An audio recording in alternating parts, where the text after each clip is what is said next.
Hello and welcome to The Corridor here on CFRC 101.9 FM in Kingston, Ontario, and podcasting on Spotify and Apple Music. I'm Dinah Jansen, and with me is CFRC Local Journalism Initiative news producer Jessie Bell. This regional news program features news from Kingston and area provided by local and regional journalists through the support of the Local Journalism Initiative and the Community Radio Fund of Canada. Welcome and enjoy. Hello and welcome to The Corridor, brought to you by Realtor Kim Purcell of Sutton Group Masters Realty. Connect with Kim today to find a new home tomorrow via kimpurcell.ca. I'm Dinah Jansen, and with me is CFRC's Local Journalism Initiative producer Jessie Bell and CFRC's Arts Coordinator Genevieve Hinch. Our top story is from CFRC's Local Journalism Initiative reporter Erin McCauley, covering the presentation of a draft proposal for the city's new student housing strategy. Hello, I'm Erin McCauley, Local Journalism Initiative reporter for CFRC 101.9 FM in Kingston, Ontario. Coming up are some of the top news stories in Kingston and the Islands. You can listen to CFRC's news programs Today in YGK and Kingston Currents on Mondays, Wednesdays, and Thursdays at 5 p.m. or subscribe to our podcasts on Spotify and Apple Music. If you have any Kingston news tips you'd like to share, you can reach out to our news team at news@cfrc.ca. As previously reported by CFRC, city staff presented their annual population, housing, and workforce update report to Council on July 7th. Included in that report was a comprehensive summary and scope of work for a proposed student housing strategy. The draft proposal stemmed from a February 3, 2026 Council directive that cited that the absence of a coordinated student housing framework has contributed to pressures in the broader rental market, including reduced availability of long-term rental housing for families, seniors, and workers. The motion referenced that the City of Kingston has declared a housing emergency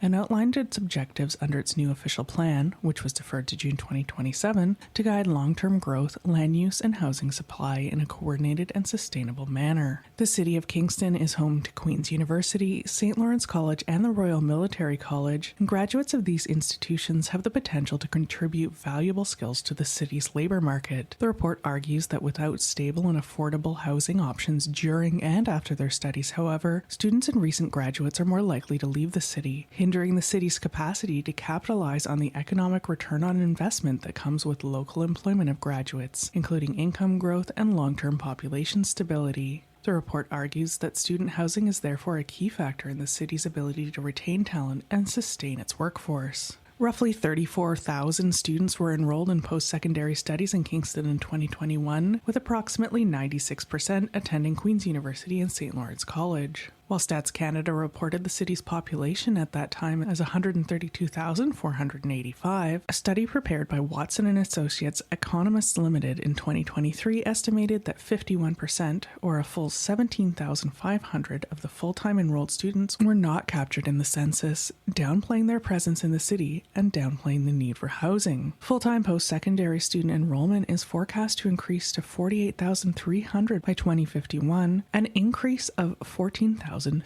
students, while approximately 1,800 students are anticipated to be accommodated in on-campus housing and 2%, or about 300 students, are anticipated to not require housing in Kingston. The vast majority, 12,200, would require housing, and approximately an additional 5,680 off-campus dwelling units would be needed to accommodate them. The report notes that Royal Military College, RMC, requires all undergraduate students to live on the RMC campus, and the expectation was that student enrollment would remain constant. Student housing pressures are nothing new for the city, with the report citing numerous studies going back to at least the 1990s, seeking ways to address issues from maintaining the character of existing neighborhoods to identifying appropriate areas for intensification to help ease development pressures within the near-campus residential areas. The proposed objectives of the student housing strategy include evaluating the impacts of student housing on the broader housing market and study area neighborhoods, undertaking primary research with students, neighborhood associations, developers, and post-secondary institutions to understand student housing trends, preferences, availability, and challenges applicable to the delivery of purpose-built student accommodations, PBSA, in Kingston. The recommendations will relate to appropriate building heights, density, unit types, parking, amenity area, and other considerations to facilitate feasible and compatible development. A Upon consultant selection, it is anticipated that the student housing strategy will take approximately 18 months to complete at an estimated cost of $400,000 plus HST, including consultant and staff time. This cost will be included within the 2027 capital budget, since the contract will not be awarded until after the completion of the official plan in 2027. As reported in the 2021 census, there are a total of 57,835 permanent households in the city of Kingston. Among these, approximately 25,500 households, or 44%, are renters, with multi-unit buildings making up 68% of all rental units. According to the 2025 Rental Market Report, while the national vacancy rate for rental apartments increased to 3.1% in 2025, Kingston's vacancy rate actually declined to 2.4% in 2025, down from 2.9% in 2024. This is despite the fact that over the past 10 years on average, the city has issued building permits for an average of 958 units per year. The report noted that a vacancy rate around 3% is typically considered to be a healthy balance between supply and demand and is associated with moderate rent growth. Average rents continue to increase for all rental unit types, with the cost of a one-bedroom unit in Kingston, for example, increasing by 24% since 2021. While the city's report claims the average cost of a one-bedroom is roughly $1,500, data from a July 2026 national rental report published by Rentals.ca and Urbanation puts this number at $1,875. The report points out that students unable to access student housing are forced into the general rental market. This creates a supply squeeze, which drives up rent costs and reduces housing stability for lower and moderate income households. It argues that purpose-built student accommodation, PBSA, will be necessary to mitigate demand for market rental apartments and help alleviate pressure on average rents.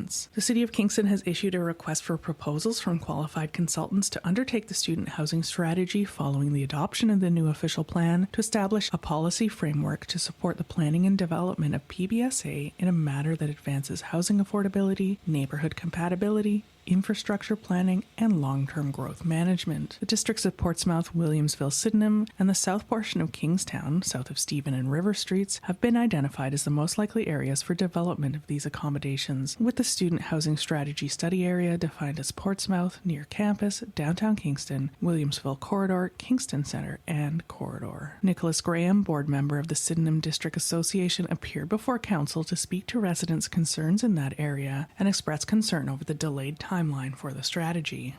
Kingston is unique in that the presence of student housing deeply impacts the character of the city centre. Unlike other municipalities, Kingston students represent an enormous percentage of the city's population.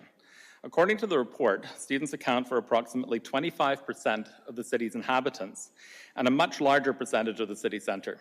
As a first step, the student housing strategy must support effective planning by establishing mechanisms to accurately track the number and location of student residences. Second, the strategy must address the question of how does student housing form part of a complete community? The impact of student housing on central neighbourhoods is enormous and is set to increase. Queen's Professor David Gordon has documented this process in Kingston over the period of 2006 to 16, showing an inexorable conversion of family neighbourhoods to student neighbourhoods. This impact on the quality of life in the city centre also has an economic impact. An important part of attracting people to Kingston is the beauty and style of life afforded by the city core. And a significant economic driver in the city is the tourism encouraged by our historic centre.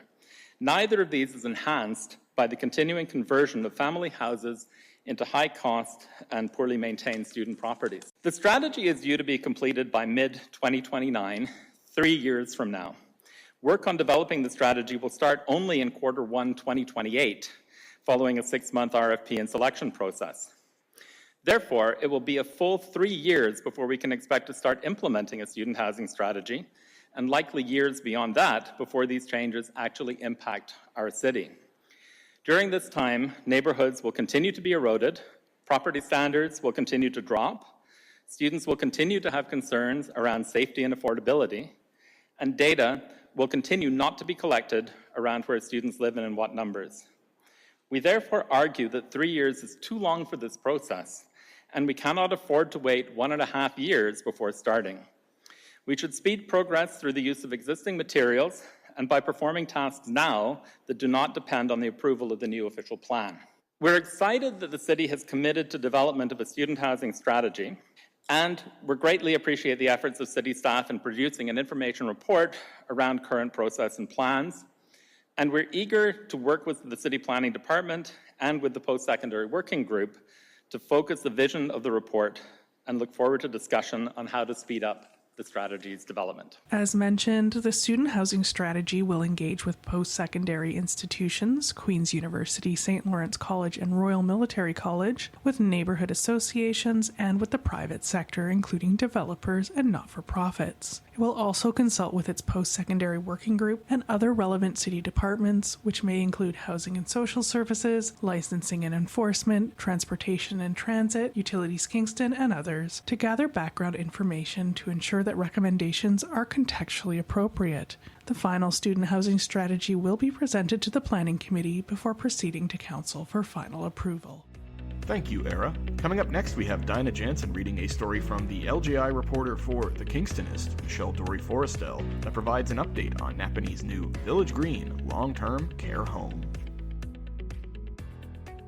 Thank you, Jesse. Just weeks ago, community leaders, provincial officials, and long-term care executives gathered in the bright atrium of Greater Napanee's new Village Green long-term care home to celebrate what they described as a new era in care for local seniors. Throughout the ceremony on Tuesday, June 23rd, one word surfaced again and again: dignity. Omni Quality Living President and CEO Rahim Hirji told guests that every detail of the new 128-bed home has been designed with dignity in mind. Ontario Minister of Long-Term Care Natalia Kusindova-Bashta said seniors deserve the very best after a lifetime of building their communities. Hastings, Lennox and Addington Member of Provincial Parliament Rick Brzee reminded those gathered that long-term care is meant to be a home, not simply a healthcare facility. 2 weeks later, two longtime Village Green staff members stood outside that same building holding picket signs. They were not asking for higher wages or better benefits. They said instead they were fighting for the same ideals celebrated at the ribbon-cutting ceremony: dignity, compassionate care, and a home where residents come first. Sylvia O'Brien, a personal support worker, and her colleague Sherry McDonald, a registered practical nurse, have devoted a combined 84 years to caring for Village Green residents. Both are members of OPSU, the Ontario Public Service Employees Union.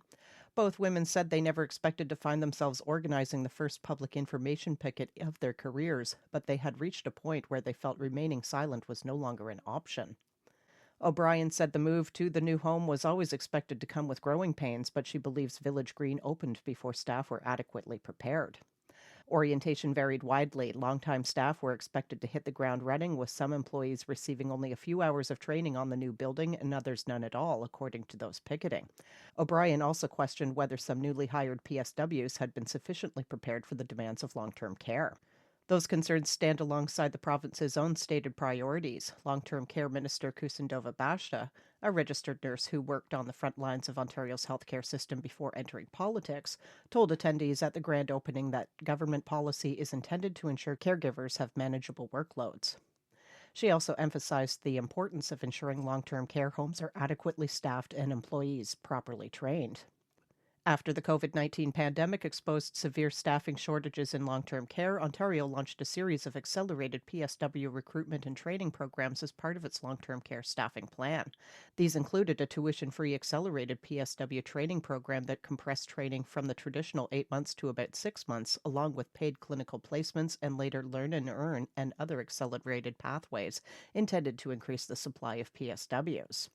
Neither O'Brien or McDonald criticized their wages, benefits, or collective bargaining. Instead, every concern they raised ultimately returned to the residents and the care they believe those residents deserve.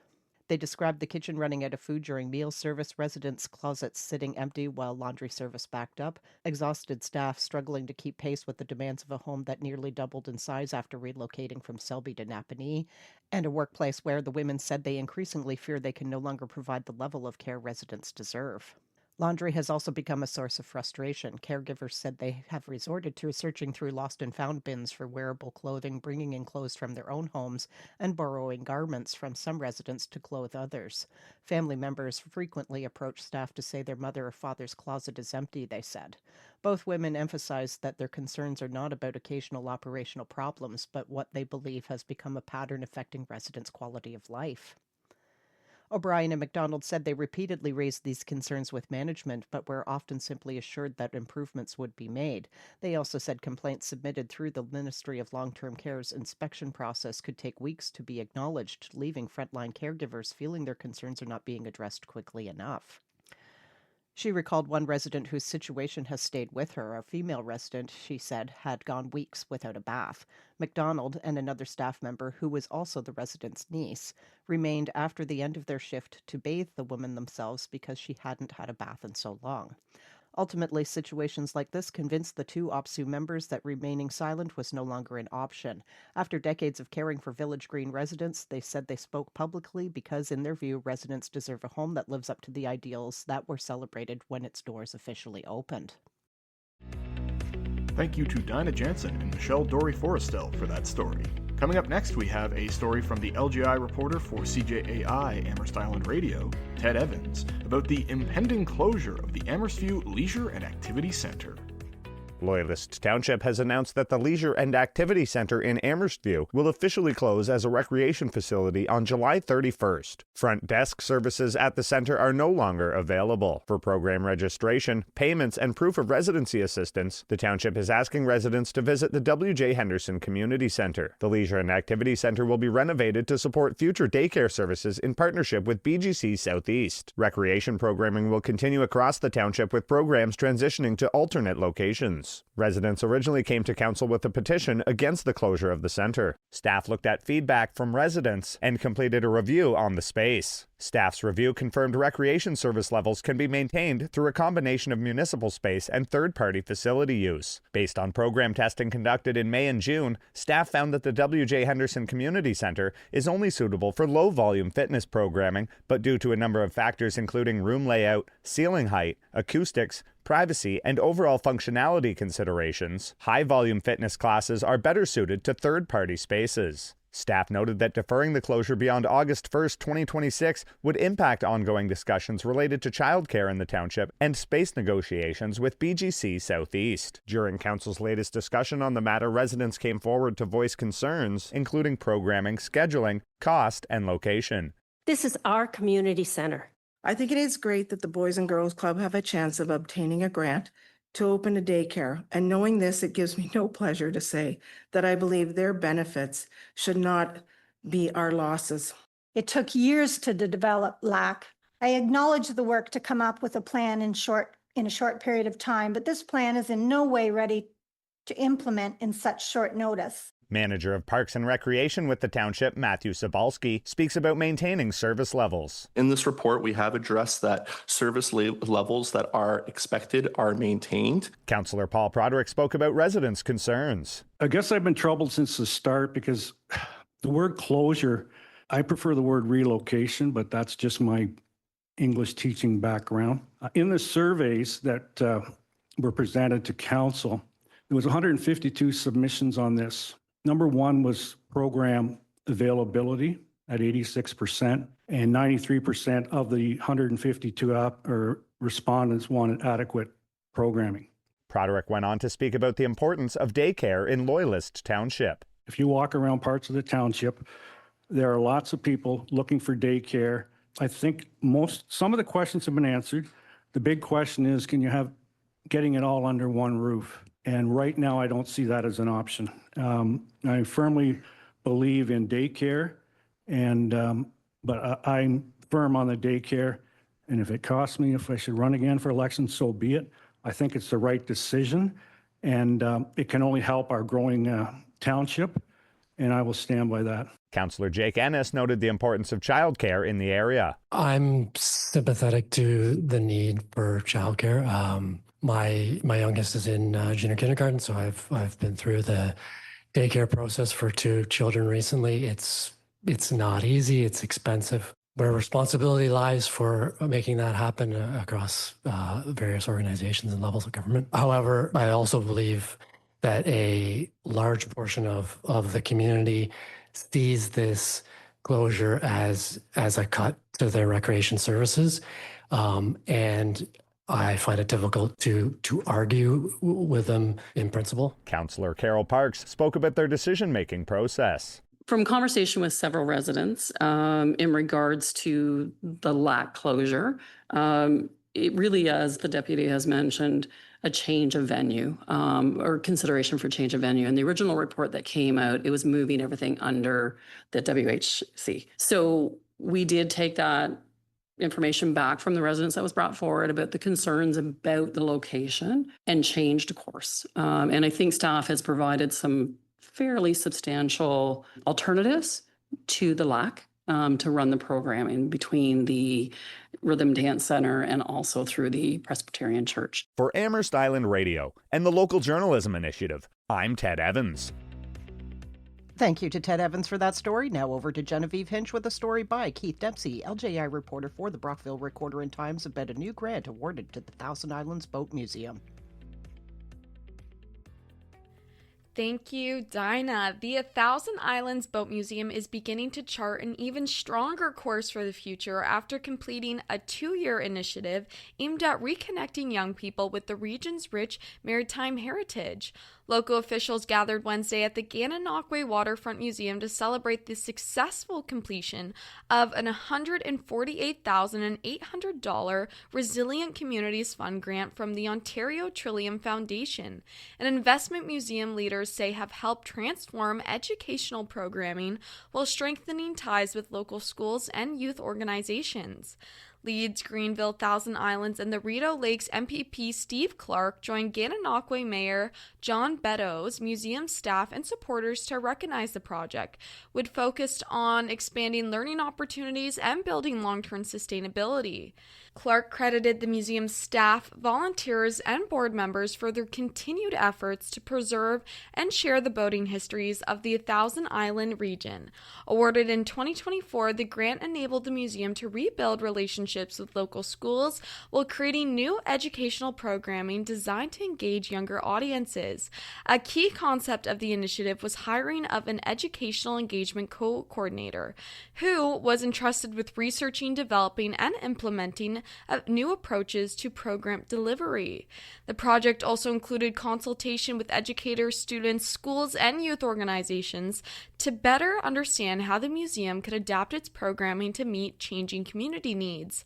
Museum officials say those conversations has helped shape educational experiences while encouraging more younger people to connect with the history, culture, and waterways that define the Thousand Islands.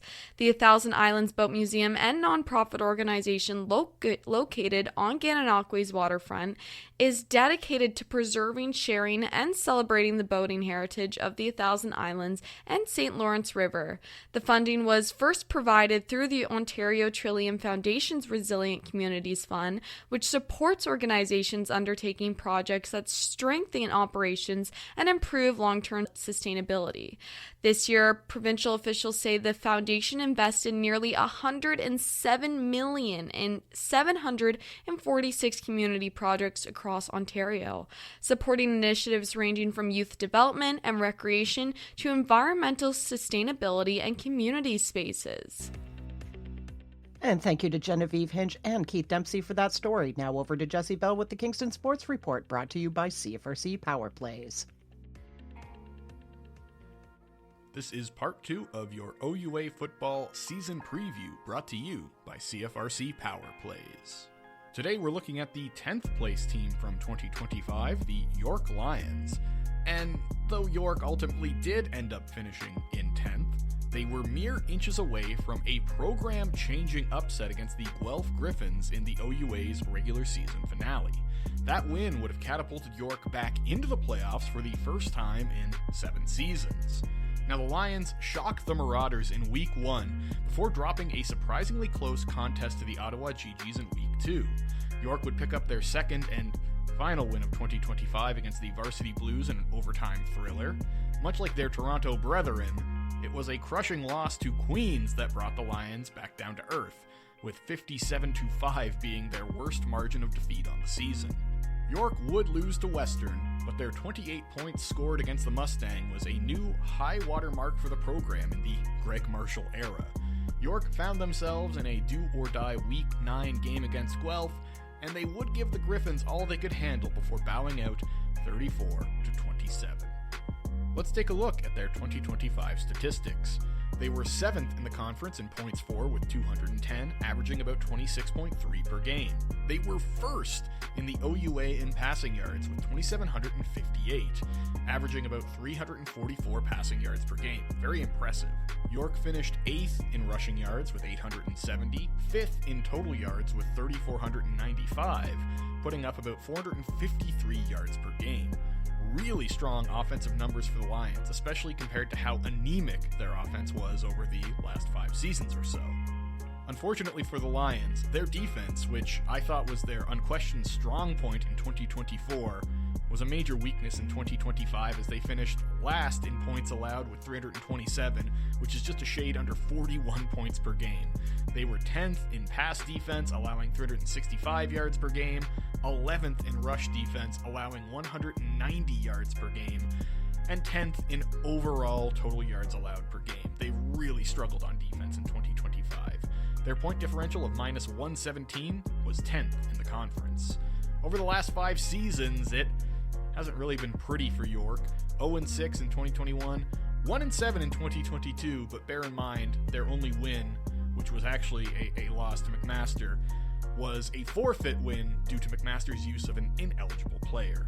They finished 0-8 in 2023, and 2023 was unquestionably rock bottom for the program. One of the worst college football teams I have ever seen. I want to say they gave up something like 550 points in 8 games. Queens beat them by 87, just to give you an idea of where that team was at. They hire a new head coach, they have a new culture in place, and they pick up 2 wins in 2024. Feel-good team. They pick up 2 wins in 2025, and I think they looked better overall, but you're in a pretty scary point now, where if you're an underdog, you can only be an underdog for so long. Eventually, your dog's got to start barking, and 2026 looks like it's going to be a tough year for the Lions. They've lost a couple of key stalwarts from the dark days, like Avante McCoy and Melchis Ilunga. They're losing their great linebacker, Peyton Ryder.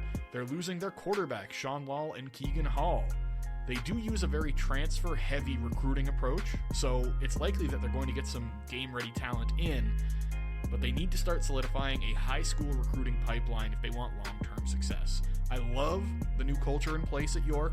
I think it's a team on the up, but look, you can only be an underdog for so long, folks. You can only be an underdog for so long, and I think there's going to be more expectations on York, especially with some of the struggles that their crosstown rivals have had.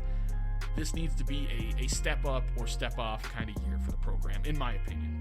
Looking at their 2026 schedule, I think there are 4 games that are feasibly winnable for York, those being Carleton in Week 1, McMaster in Week 3, Toronto in Week 8, and Waterloo in Week 9.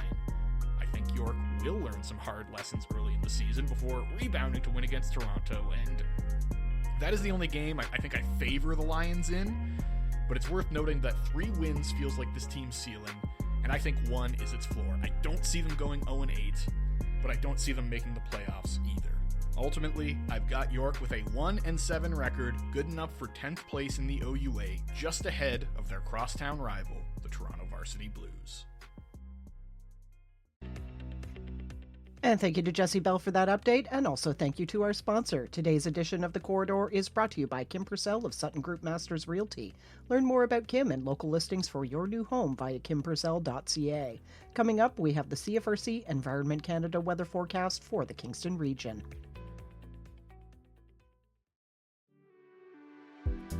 This is your Environment Canada weather report for the Kingston region. Tuesday, July 28th, 22 degrees is your high. Another humid day, feeling closer to 27 here in the city of Kingston. UV index of 6 with an 88% chance of precipitation throughout the day and a risk of a thunderstorm in the afternoon. Wednesday, July 29th, 23 is your high with more rain in the forecast, an 84% chance of precipitation, dropping down to 16 overnight. Thursday, July 30th, 24 degrees with cloudy conditions and a 55% chance of precipitation is your forecast, dropping down to 16 overnight. Friday, July 31st, the last day of the month of July, looks like a beautiful one here in Kingston. 27 is your high, feeling closer to 32 with lots of bright sunshine, UV index of 9. Saturday, August 1st, 26 degrees is your high, with a mix of sun and cloud. Looks like a beautiful day to take in the Princess Street Promenade. Make sure you stop off and say hello to CFRC. We will have a booth there on Princess Street. Sunday, August 2nd, 25 degrees is your high with a 60% chance of precipitation, including a thunderstorm risk in the afternoon. And kicking off the start of next week, Monday, August 3rd, 26 is your high with a 55% chance of rain.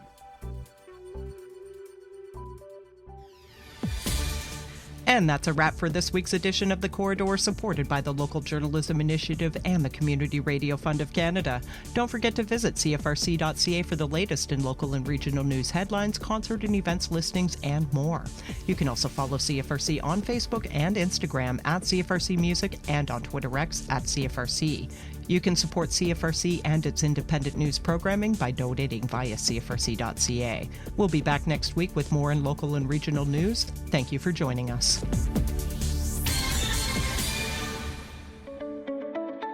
Thank you for listening to this podcast produced at CFRC 101.9 FM at Queen's University in Kingston, Ontario, situated on the traditional territories of the Anishinaabe and Haudenosaunee peoples, and brought to you by the generous support of Smith Engineering.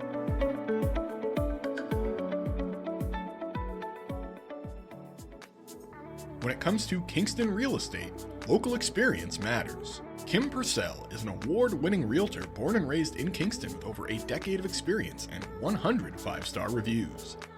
If you want honest advice and results you can trust, choose Kim. Visit kimpurcell.ca today for more information.